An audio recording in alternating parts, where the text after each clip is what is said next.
What's up, everyone? It's Tycho here with Your Voice Media, and I'm talking to Phil and Dan. Let me let you both know this. I am loving the show. This is amazing. This is what we needed, okay? Now, my first question is for you, Phil. And we've seen the show discuss therapy, veganism, which I love because I'm a plant-based eater. All right. And other topics and themes that are becoming a little more implemented in the Black community. Are you using the show to address the taboo topics that you may feel the Black community needs to address in order for us to grow and move forward as a community?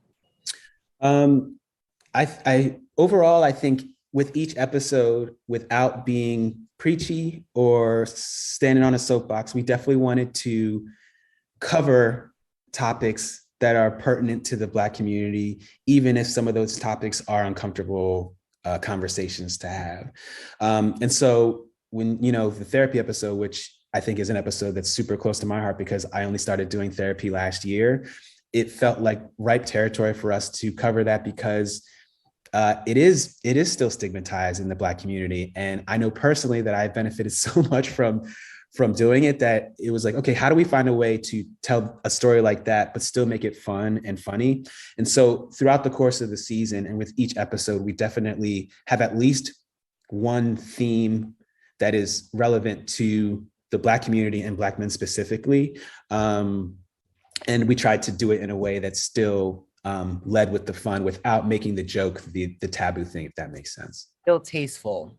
That's what I like. Also, I think when you're trying to make comedy, conflict and like stigma or taboo, it's juicy. It's good. It's like it's a good starting place. Yeah. Like when in the therapy episode, when when Wyatt brings up therapy, everyone's reaction feels so genuine and funny right off the bat, and it's like, oh, okay, we're right in the comedy story now. And I've had those conversations in real life, you know what I mean? Like, and so, yeah, it felt like just fun and interesting for us to do.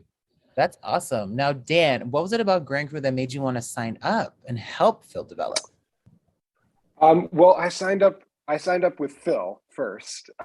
Phil and I worked together on Brooklyn Nine-Nine, and I was blown away by his talent, both in terms of being a funny person, but also in terms of telling story, and really in terms of how he deals with people. I loved working with him, and selfishly, I was like, I got to hitch my star to this, hitch my wagon to this star, whatever the expression is. We'll go with that one. I had to hitchhike in the moon. I don't know, but also, I have fun with Phil. So I was like, hey, do you want to develop something together? Do you want to make a show together? And Phil, very luckily for me, said yes. And then we spent a little bit of time trying to come up with real sitcom ideas. I mean, it's just very traditional sitcom ideas that, and while we would have these discussions, we'd meet every Monday or something for breakfast, and we'd talk about ideas.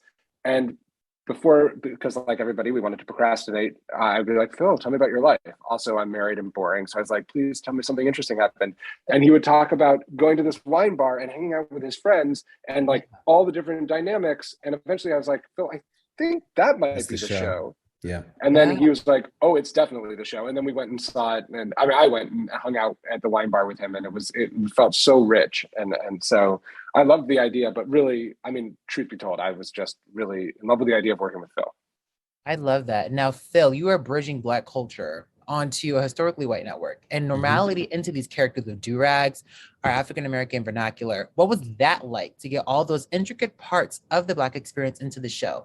Was there anything you wanted to add that didn't make the cut this season? The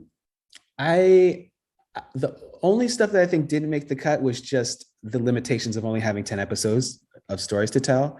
NBC, they were great collaborators, and they were down for the topics that I wanted to cover, and from the thematic stuff down to the super fun and silly stuff, they were very on board for that. But I think at the end of the day, it was just writing in my tone of voice. I don't think I was as intentional as like saying, okay, this is how it needs to be to speak to culture. Is like, because I'm only one person and one individual with my specific writing style. And so I think we led with that as a writer's room, as opposed to forcing any type of kind of dialogue or style. But I think you also didn't feel like there were guardrails and there were things you couldn't for sure talk about or do. Yeah, absolutely. Very open space for you to be creative. Absolutely. Yeah. Now, you also have an overall deal with Universal Television. Yeah. Now, can you give the audience just a little bit an idea on possibly the next project that you may have cooking up for us? Oh, I thought you were going to ask him how much money he was making. I was like, this is good. I mean, you want to ask that too, Phil. I don't